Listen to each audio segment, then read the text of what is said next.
Congress party అధికారంలోకి వచ్చిన తర్వాత ఆలేరు ఎమ్మెల్యేగా బీర్ల ఐలయ్య ఎన్నికల ముందు చేసిన వాగ్దానం ప్రకారం గోదావరి నీటిని కాల్వల ద్వారా ఆలేరు నియోజకవర్గంలో అన్ని గ్రామాలకు తరలించి బీర్ల ఐలయ్య నీళ్ల ఐలయ్యగా పేరుగాంచాడు.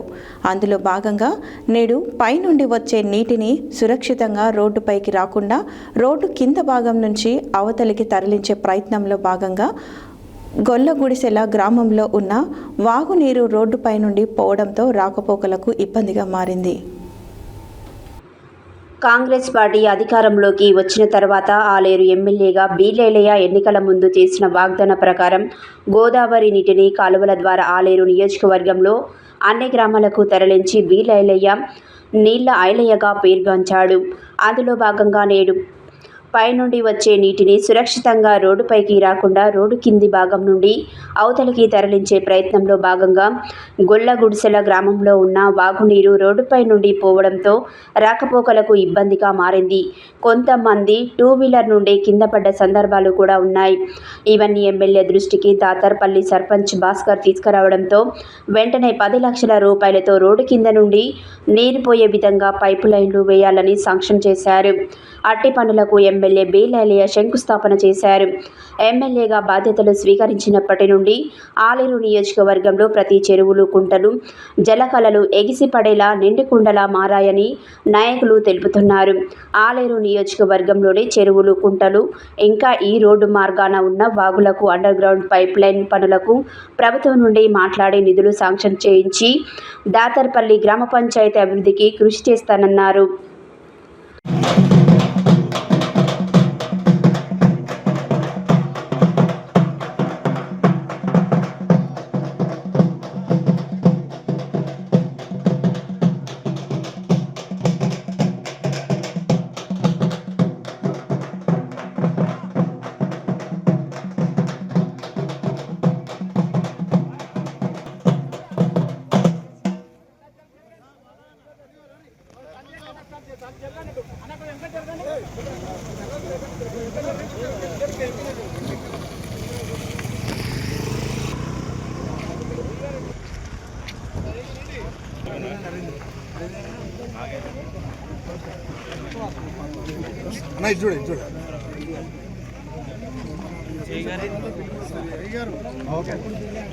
పైసలు ఆగాయి ఏమంటున్నా తొందర పెట్టి ఇంకోసం ఉంటే ఎస్జీఎఫ్ లెక్కలు 5 లక్షలు పెడతాం.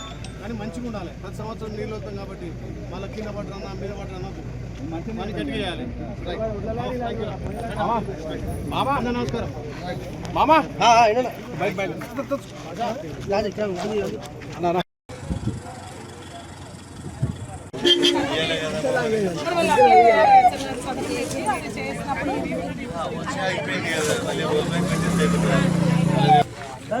మనోరన్నా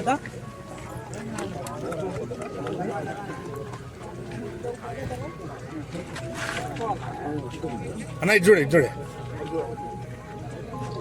చేసే 10 రోజుల్లో బిల్లు కూడా వస్తుంది. అయ్యారు డిఎంఎఫ్టీ పైసలు ఆగాయి ఏమంటున్నా తొందర పెట్టి చేయి ఇంకోసం ఉంటే ఎస్జీఎఫ్ లెక్కలు 5 లక్షలు పెడతాం. కానీ మంచిగా ఉండాలి. ప్రతి సంవత్సరం నీళ్ళు వస్తాం కాబట్టి మళ్ళీ కింద పట్టరన్నా మీద పట్టరన్నద్దు మనీ గట్టిగా చేయాలి. యాదగుట్ట జంగంపల్లి దాతలపల్లికి సంబంధించినటువంటి గొల్లగుడిసెల్లో ఏదైతే కల్వర్టు నిర్మాణం సంబంధించి డిఎంఎఫ్ ద్వారా గౌరవ సర్పంచ్ గారు గ్రామ ప్రజలంతా కూడా కోరిన వెంటనే ఇక్కడ గన్నమల్ల ఇక్కడ బసవాపూర్ నుంచి వచ్చే నీళ్లను ఇక్కడ డైవర్ట్ చేసేందున ఈ 3 సంవత్సరాలుగా ఇక్కడ వచ్చే గుట్ట నుంచి ఇక్కడ దాతరపల్లి ఇక్కడ తుర్కపల్లి పోయే పబ్లిక్ ఇబ్బంది అవుతుందని గౌరవ సర్పంచ్ మా దృష్టికి తేగానే 10 లక్షలతో డిఎంఎఫ్ తోటి ఆ కల్వర్ట్ నిర్మాణం చేస్తాం. 10 లక్షలు కాదు ఇంకా 10 లక్షలైనా ఇక్కడ ప్రజలకు మంచిగా ఉండాలి, రవాణా సౌకర్యం బాగుండాలి, ఎవరికి ఇబ్బంది కావద్దని చెప్పి ఈ రోజే పనులు ప్రారంభించడం. దీనికి గ్రామ పెద్దలకి ఇక్కడ ప్రజలందరికీ ధన్యవాదాలు తెలియజేస్తూ ఈ ప్రజాప్రభుత్వం వచ్చిన తర్వాత ఇక్కడ గంధమల్ల నింపుకొని అవసరమైతే బసవాపూర్ పోయే ప్రాజెక్ట్ నుంచి ఇక్కడ ఒక కెనాల్ తీసుకోవడం వల్ల ఈ ప్రాంతంలో కొన్ని కల్వర్ట్లకు ఇబ్బంది అవుతున్న సందర్భంలో అన్ని కల్వర్ట్లు కూడా నిర్మించాలి, ఎక్కడ కూడా గ్రామాల కనెక్టివిటీగా ఇబ్బంది కావద్దని చెప్పి కల్వర్ట్లు మంజూరు చేసి పనులు కూడా ప్రారంభించడం జరిగింది. ఈ ప్రజాప్రభుత్వం గౌరవ ముఖ్యమంత్రి రేవంత్ రెడ్డి నేతృత్వంలో ఇక్కడ రైతులందరికీ సంక్షేమ పదాలు అభివృద్ధి జరగాలనే లక్ష్యంతో ముందుకు పోతున్నాం. ముఖ్యంగా గత 10 ఏళ్ళు ధనిక రాష్ట్రంలో జరిగిన పనులు ఇవాళ అప్పుడే తెలంగాణ అయినా వాళ్ళు ఎన్ని తప్పులు చేసినా వాళ్ళని అప్పులు చేసినా ఒక్కొక్కటిగా సర్దిద్దుకుంటూ ఇవాళ సంక్షేమ అభివృద్ధి 2 కళ్ళ లెక్క ముందుకు పోతున్నాం. కాబట్టి ఆలేరులో ఇంకా ఈ ప్రజల ఆశీర్వాదంతో పెద్ద ఎత్తున అభివృద్ధి చేస్తా అని చెప్పి మాటిస్తూ ఇలా ఇక్కడ ఈ కాలనీకి సంబంధించి ఈ కల్వర్ట్ నిర్మాణం ఒక 2 నెలల్ని పూర్తి చేసి ఈ ప్రజలకు అందుబాటులో తేవాలనే లక్ష్యంతో ఇవాళ పనులు ప్రారంభించాం. దానికి గౌరవ సర్పంచ్ గారికి అదేవిధంగా గ్రామ ప్రజలకు పేరు